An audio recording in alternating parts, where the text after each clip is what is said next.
This is the story of me, Luna Mason, who became my sister Nova Mason to save her from her abusive husband, Henry Brooks, and his family. During Christmas, I gathered evidence of their crimes, confronted them, and ultimately exposed their wrongdoing, freeing my sister and ending their control over her. Before we begin, don't forget to subscribe.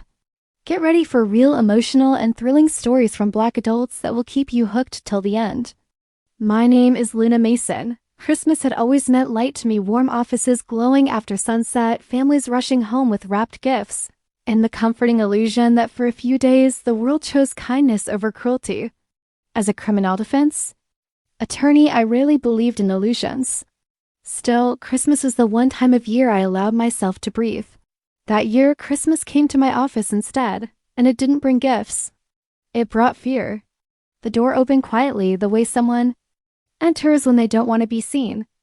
I was reviewing case files, half listening to Christmas music playing softly from my phone. When something in the air shifted, I looked up, my breath caught in my throat. Nova Mason stood in the doorway, my sister, my identical twin.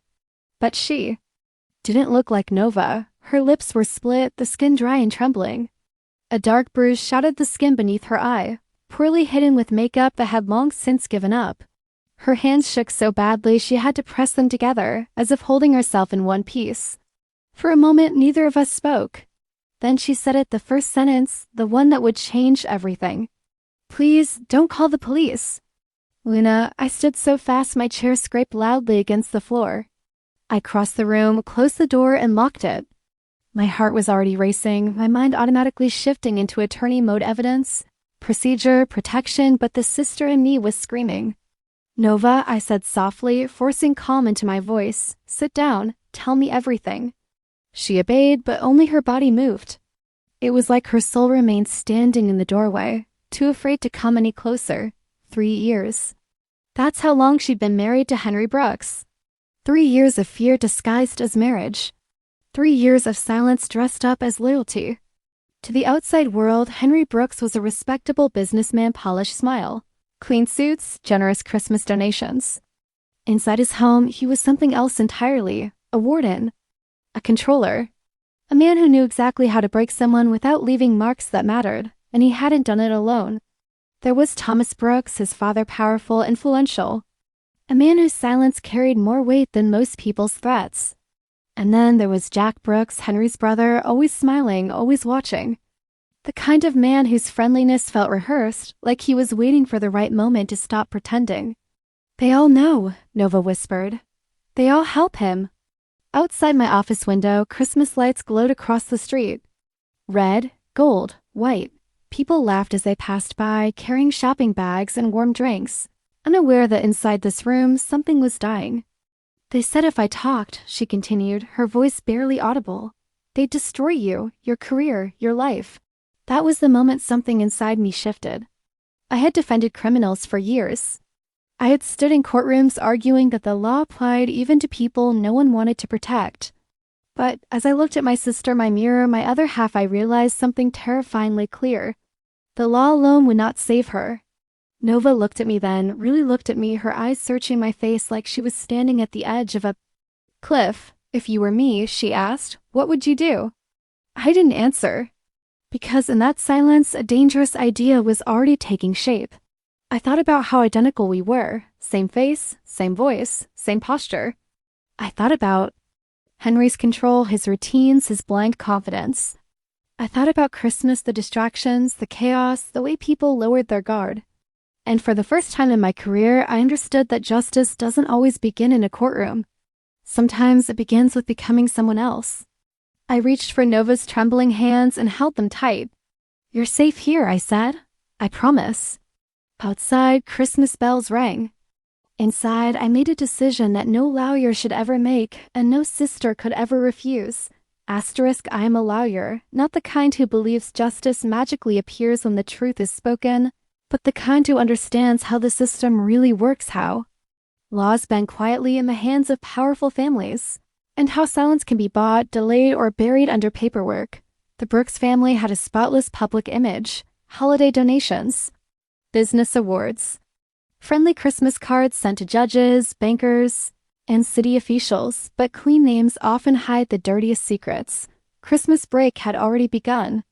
Offices were understaffed, courts slowed to a crawl, and everyone was distracted by lights, parties, and family dinners. Systems become lazy during holidays. People stop paying attention. For the Brooks family, Christmas meant protection.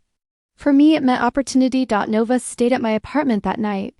She slept in my bed, curled up like a child while I sat at the kitchen table, surrounded by files, legal pads, and half-finished cups of coffee. I didn't sleep.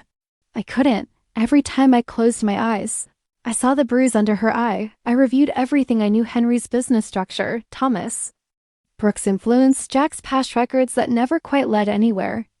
There were Moore's gaps and inconsistencies. Nothing strong enough to bring down a family like theirs.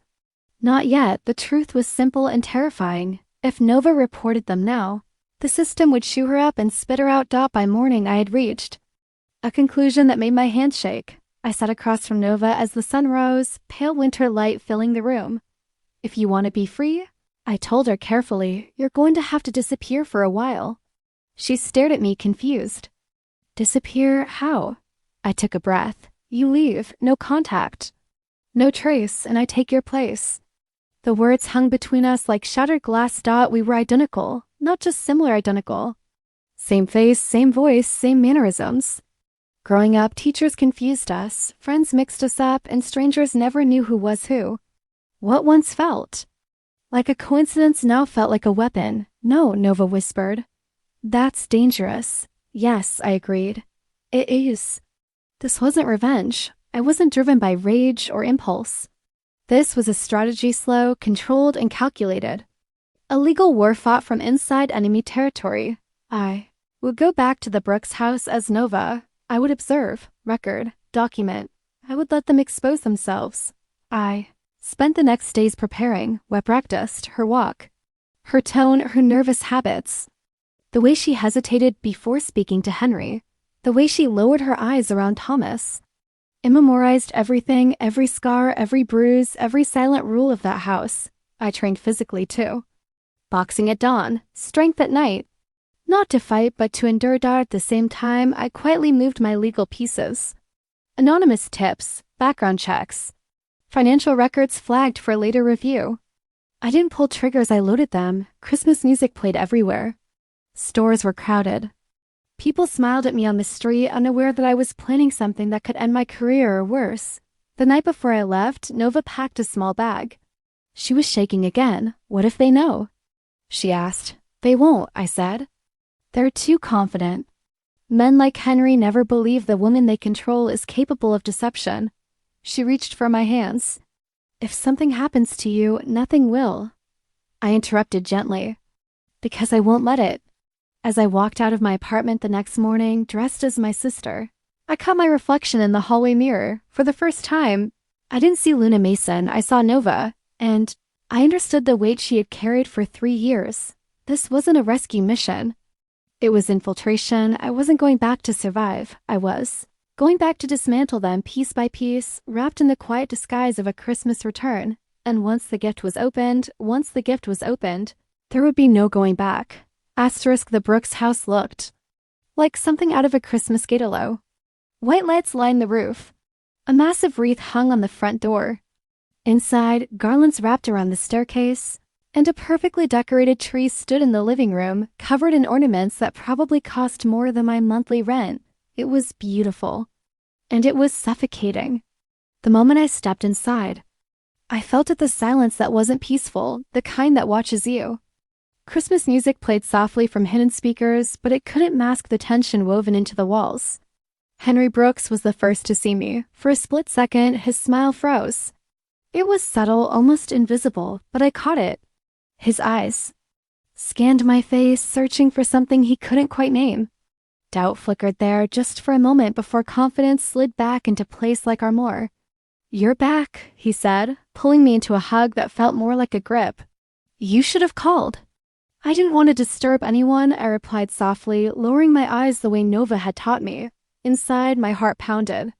One wrong word, one wrong movement, and everything would collapse.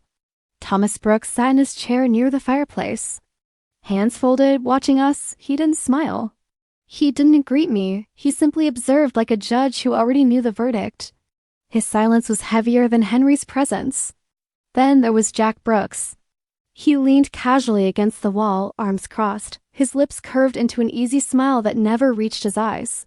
He looked at me longer than necessary. Not like a brother welcoming a sister-in-law, but like someone studying a puzzle. Something feels different, he said lightly. Did you change your hair? I forced a small smile. I guess the holidays do that to people. His eyes narrowed just a fraction. Dinner that night was a performance, laughter at the right moments, polite conversation. Plates passed, glasses refilled. From the outside, it looked like the perfect Christmas family, but every smile was rehearsed. Every compliment was a command. I ate slowly, carefully. I remembered Nova's warnings: don't speak unless spoken to, don't contradict Henry, don't ask questions. I played the role of the obedient wife so well that it made my stomach turn. Henry's hand rested on my knee under the table, fingers tightening whenever I spoke too much. Jack watched. Thomas noticed everything without reacting. I noticed everything too, where Henry kept his phone. Which rooms did Jack avoid? How Thomas left the table first always. At night, alone in the bedroom that had once been my sister's prison, I finally let myself breathe. I locked the door, pressed my back against it, and closed my eyes. The room felt haunted, not by ghosts but by memories. I found Nova's things tucked away carefully, like parts of her life had been folded and stored. I photographed bruises still fading on my body. I recorded Henry's late-night threats when he thought I was too afraid to remember them. Every day I gathered evidence quietly. Receipts, conversations, patterns. I learned the house's rhythms. When Jack stayed out late, when Thomas made phone calls behind closed doors, when Henry's temper flared and what triggered it. Christmas. Lights blinked cheerfully outside while inside cracks began to form. Henry grew impatient. Jack grew suspicious. Thomas grew watchful. One evening, as I stood by the Christmas tree adjusting an ornament, Jack came up behind me. You've been calmer, he said, not like before. I shrugged, keeping my voice low. I'm trying to be better. He leaned closer. Or maybe you're trying to be smarter. My pulse spiked, but I didn't move. That night, as Christmas carols drifted through the house, I realized something important. They thought they owned Nova because she was afraid. They didn't yet understand that fear had left this house and I had taken its place. Christmas dinner had been full of smiles. But every smile was a lie. And lies, when collected carefully enough, always tell the truth in the end. The closer we got to Christmas, the harder it became for them to keep pretending. The house was still glowing with lights, candles, and carefully placed decorations, but the cracks were spreading beneath the surface. I could feel it in the way Henry's voice sharpened without warning, in the way Jack's eyes followed me from room to room, and in the way Thomas suddenly started speaking to me, something he had never done before.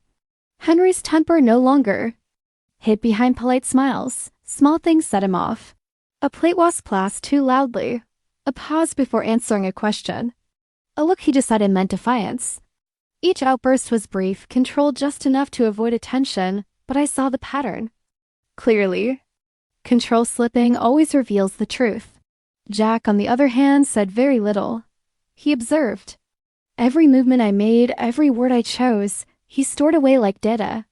Sometimes I would catch him staring at me through the reflection of a window, or the shine of a glass ornament. He wasn't suspicious of guilt, he was suspicious of change, and Thomas Brooks. Thomas finally broke his silence. It happened 2 days before Christmas. I was in the kitchen early in the morning, pretending to organize cabinets while quietly checking the recording app on my phone.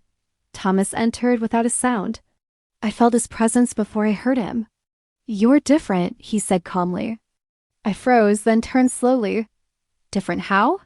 He studied me the way powerful men do when they believe they own the space they stand in. Less afraid. My heart pounded, but my face remained blank. Fear, he continued, is what keeps families together. Don't forget that. It wasn't advice, it was a warning. That night, I barely slept. I replayed his words over and over, measuring how close I was to being exposed.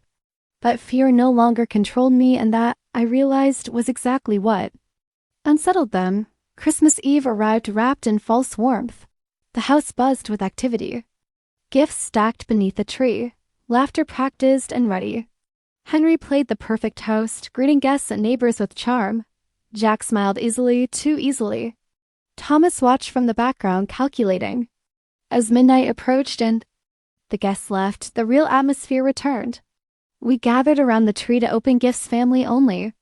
Henry handed me a small box. Open it. Inside was a necklace. Expensive. Heavy. Do you like it? He asked. I nodded. It's beautiful. His fingers closed around my wrist just a little too tightly. Good. As wrapping paper fell to the floor, voices lowered. Tension tightened. And then it happened. Henry snapped.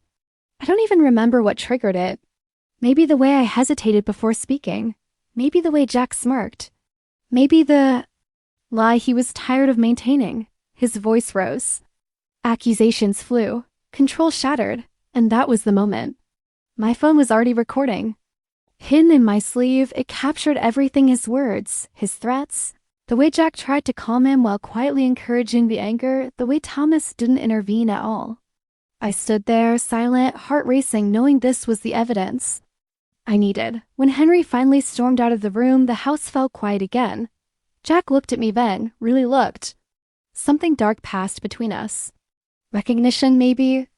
Or realization that whatever had once lived safely under this roof was no longer hidden.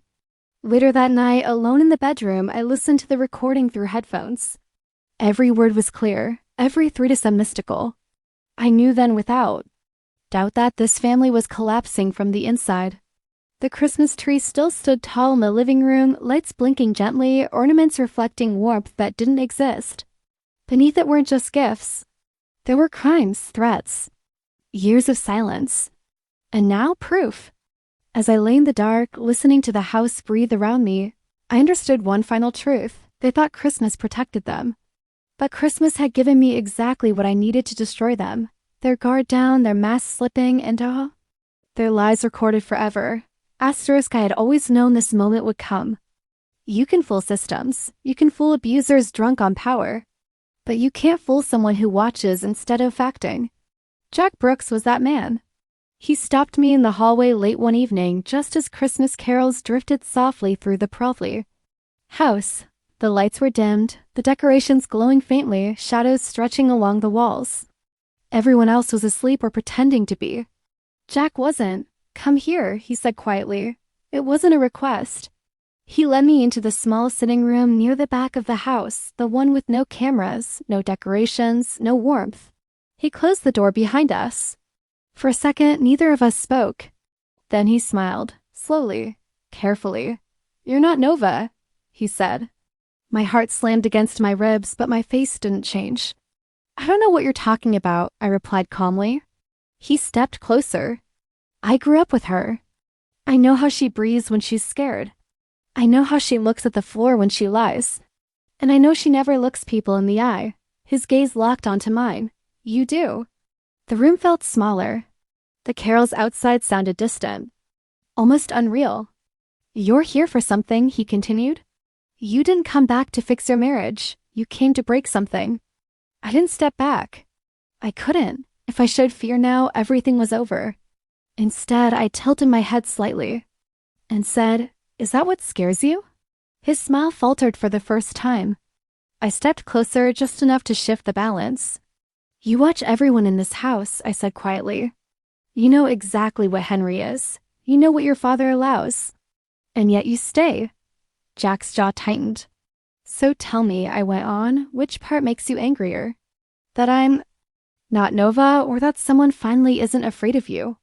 For a long moment, he said nothing. Then he laughed softly. You think you're smart. I know I am, I replied. The air between us was thick, now dangerous.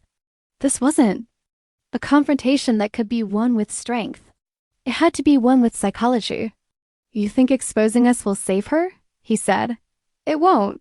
Families like ours don't fall. They adapt. I met his eyes. Families like yours rot from the inside. Silence. The truth hit him harder than any threat could have. I leaned in just enough for him to hear me clearly. You're not loyal. You're trapped. And you're terrified that when this ends, you'll be left alone with who you really are. That did it. His breath hitched. Just once, fear real? Fear flashed across his face before he masked it again. You don't know anything about me, he said coldly. I know enough, I answered. And so did the recordings. His eyes snapped to mine. You've been collecting, he realized. I said nothing. Outside, the Christmas carols reached their final verse. Jack stepped back, recalculating. He wasn't sure whether to expose me or protect himself. That hesitation was my opening. If you tell them, I said softly, everything comes out. Not just Henry, not just Thomas, you too. He swallowed. And if you stay quiet, I continued, you might walk away when this is over. His silence told me I had won this. Round. Get out of my way, he said finally. And don't make mistakes. I opened the door. As I walked back to the bedroom, my legs finally started to shake. I locked the door behind me and pressed my forehead against it, breathing. Hard, I had crossed the most dangerous line of all being seen. But I also knew this. Jack wouldn't expose me. Men like him don't destroy others out of loyalty. They do it out of fear. And fear was finally on my side. I lay awake that night listening to the house settle, knowing one truth above all others. If I lost now, Nova would remain a prisoner forever. And I was not leaving without her freedom. Everything changed before the new year, not all at once. Not loudly, but decisively. The first crack became a collapse the moment the evidence left my hands and entered the system quietly, strategically exactly where it would do the most damage. The hidden accounts surfaced first. Shell companies tied to Henry's business began to unravel under scrutiny. Money trails led nowhere. They were supposed to, and everywhere they weren't. Donations that masked transfers.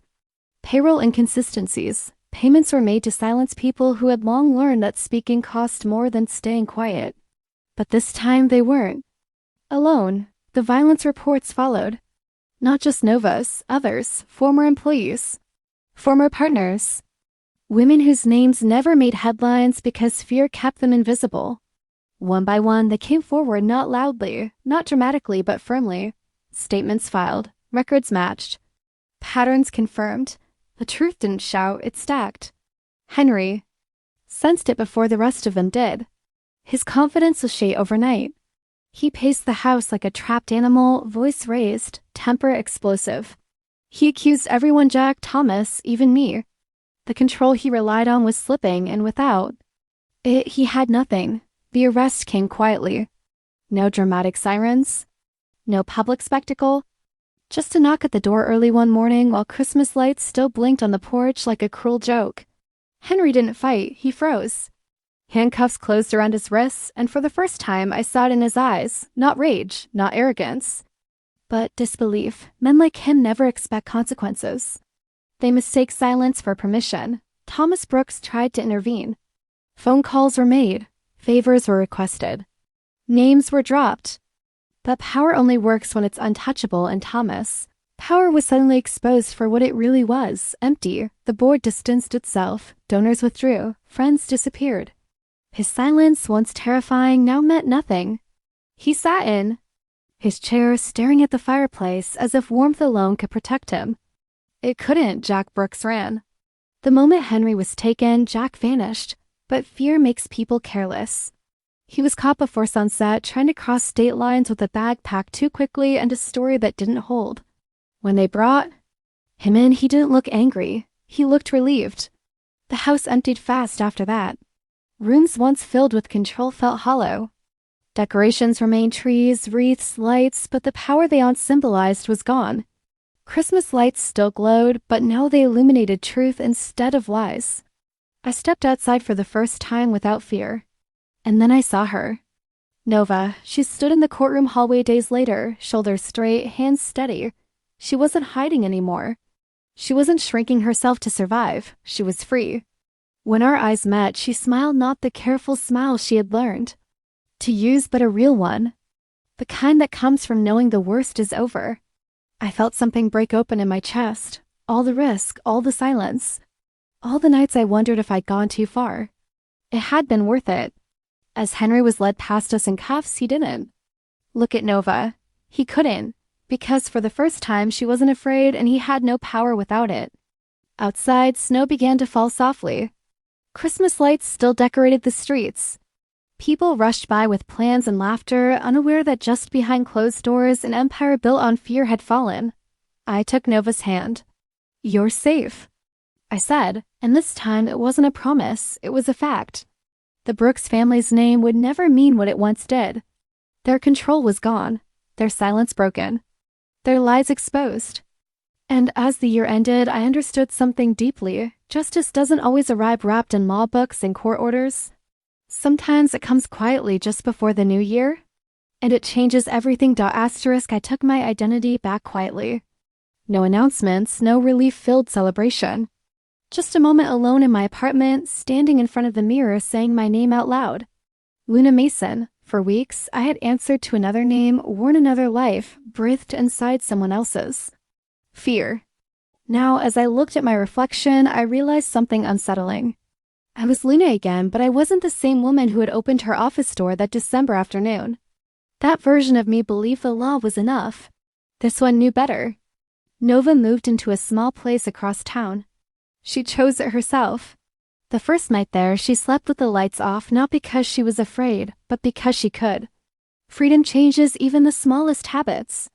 We talked often, but not about the past. Healing doesn't begin with replaying pain. It begins with reclaiming control. Nova started therapy. I returned to court. Life slowly and carefully resumed. Christmas came again. The city dressed itself in lights like it always did. Store. Windows glittered. Carols filled the air. But Christmas no longer felt decorative to me.